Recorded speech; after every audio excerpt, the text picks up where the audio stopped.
শুধুমাত্র পলিটেকনিকের স্টুডেন্টরাই জানে রমজান মাসে পরীক্ষা দেওয়া কতটা কষ্টদায়ক একটা ব্যাপার। যদিও আমাদের এই পরীক্ষাটা আরো 1 মাস আগে হয়ে যাওয়ার কথা ছিল, আন্দোলনের কারণে আমাদের আসলে এই পরীক্ষাটা অফ হয়ে যায়। রমজান মাসে ব্যবহারিক পরীক্ষায় আমরা কি করলাম, ভাইবাতে কি হলো, প্র্যাকটিক্যালে আদৌ লিখতে হয় নাকি, এই সব কিছু নিয়ে আজকের এই ভিডিওটা।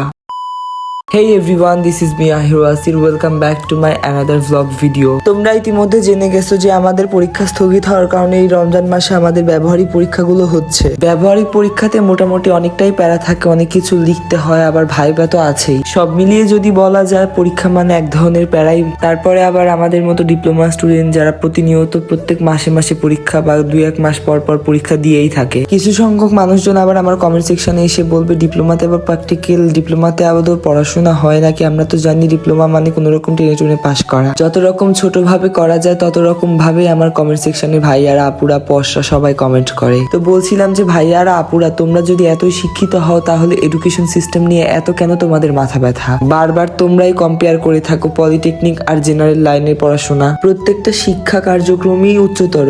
তো এখানে কিছু মানুষ আমাদেরকে এত নিচে নামানোর চেষ্টা করে, মনে হয় আমরা কিছুই পারি না, কিছুই জানি না। অন্যদের ছোট করার আগে নিজের অবস্থানের দিকে তাকান, আপনি কোথায় দাঁড়িয়ে আছেন।